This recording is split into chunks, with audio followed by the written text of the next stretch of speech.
बोल वृंदावन बिहारी लाल की जय। सभी लोग बोलते हैं कि कलयुग चल रहा है, कलयुग चल रहा है। अरे साहब, ऐसा घोर कलयुग है, ये हो रहा है, वो हो रहा है, ऐसा हो रहा है।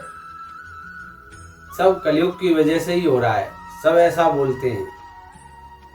देखो, कलयुग चल रहा है, लेकिन कलयुग को राजा परीक्षित ने पहले ही बांध दिया था। कलयुग केवल 4 जगह पे ही रहता है। देखो, कलयुग को केवल 4 जगह पे राजा परीक्षित ने बांध दिया था।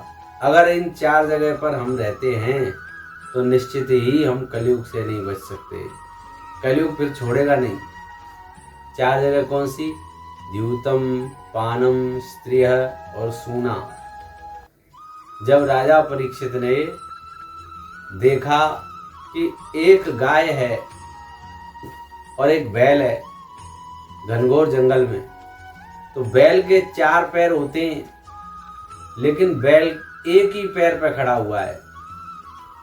यानी कि 3 चरण तो सतयुग त्रेता द्वापर आते ही नष्ट हो गए। अब चौथा चरण जो है सत्य का, उसी पर खड़ा हुआ है बैल।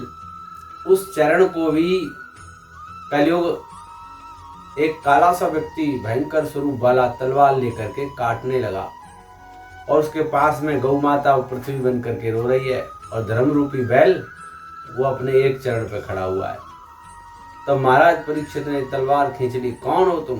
तुम्हारी ऐसी कैसी हिम्मत हुई जो तुमने मेरे राज्य में इस तरह का व्यवहार करते हो, बैल को मारते हो, गाय को सताते हो?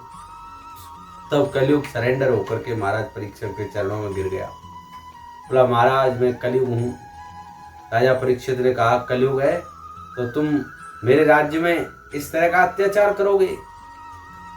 कलयुग बोला, महाराज पूरी पृथ्वी पे तो आपका ही राज्य है, मुझे कोई जगह दे दीजिए, मैं कहाँ रहूं। राजा परीक्षित बोले, मेरे राज्य में तुम नहीं रह सकते। तो कलयुग बोला, महाराज मेरा समय है, जैसे सतयुग आया, त्रेता आया, द्वापर आया, अब मैं कलयुग हूँ। अब मेरा समय है तो मैं तो आऊँगा ही, मुझे कोई जगह दे दीजिए। तब राजा परीक्षित ने कलयुग के लिए 4 जगह दी। सबसे पहले द्यूतम, फिर पानम, फिर स्त्रिय और सूना। द्यूतम का मतलब है जहाँ जुआ खेला जाता हो, तो जुआ खेलने वाली जगह पर कलयुग रहता है। जुए का मतलब ये नहीं तुम जुए घर में जाकर ही जुआ खेलो। यदि आप धन को अगर दांव पर लगाते हो तो वो जुआ ही है। मान के चलिए आपने कहा कि चलो 10-10 हजार रुपए की शर्त लगा लो, ये काम ऐसे होगा। जहां धन दांव पर लग गया वो जुआ ही है। आप धन को दांव पर मत लगाइए, क्योंकि धन लक्ष्मी है, और लक्ष्मी हमारी माता है। भगवान छोड़ेंगे फिर उसको? बिल्कुल माफ नहीं कर सकते जो लक्ष्मी को दांव पर लगाता है। आप किसी वस्तु की शर्त लगा लो, आप कोई रसगुल्ले की लगा लो, कोई भी लड्डू की लगा लो, ढोकले की लगा लो, लेकिन धन की शर्त बिल्कुल नहीं। तो इसलिए धन को जहाँ दांव पर लगेगा वो जुआ ही है। दूतम पानम, वो वस्तु जो भगवान को भोग नहीं लग सकती, उस वस्तु का हम पान ना करें, उसको खाएं नहीं, पिए नहीं। जैसे कि भगवान को तो प्याज लहसुन का भी भोग नहीं लगता, और आजकल लोग घरों में खूब प्याज लहसुन बनाते हैं, खूब खाते हैं। तो इस प्रकार से जो भी वस्तु भगवान को भोग नहीं लग सकती उसको हम अगर प्रयोग करेंगे। देखो, जिब्या पे सरस्वती जी बैठी हैं, हृदय में ठाकुर जी बैठे हैं, तो जिब्या पर सरस्वती रहेंगी। अगर आप वो वस्तु प्रयोग करोगे, पहले तो जिब्या से सरस्वती जी का अभिषेक करोगे, फिर हृदय में ठाकुर जी का अभिषेक हो रहा है, तो वो वस्तुएं बिल्कुल प्रयोग में नहीं लेनी चाहिए। द्यूतम पानम स्त्रिय, पर पुरुष को पर स्त्रियों से दूर रहना चाहिए, और पर स्त्रियों को पर पुरुष से दूर रहना चाहिए। ऐसी जगह पर फिर कलयुग ही आता है। दूतम पानम स्त्रियम और सूना, हिंसा। सूना का मतलब है हिंसा से। हिंसा 3 प्रकार की होती है, मन से, वचन से और कर्म से। हम मन से किसी श्रेष्ठ व्यक्ति के बारे में हमें पता नहीं है, और हम उसके बारे में बुरा बुरा सोच रहे हैं, वो ऐसा है, वो यूँ है, वो ऐसा है, तो ये मानसिक हिंसा हो गई, मन से हिंसा हो गई। फिर हम चलो मन से नहीं सोच रहे किसी के बारे में बुरा, और आप वाणी से किसी को गलत बोल रहे हैं, गालियां दे रहे हैं, गंदा गंदा बोल रहे हैं, तो वो वाणी की हिंसा हो गई।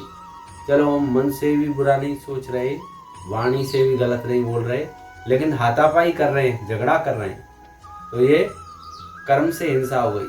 तो तीनों प्रकार से हिंसा नहीं करनी चाहिए, मन वचन कर्म से। ऐसी जगह पर फिर कलयुग ही रहता है।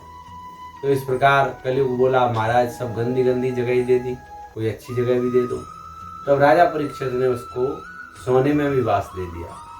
सोना कौन सा? जो अनीति पूर्वक अधर्म पूर्वक कमाया हुआ सोना है, वही उसी सोने में।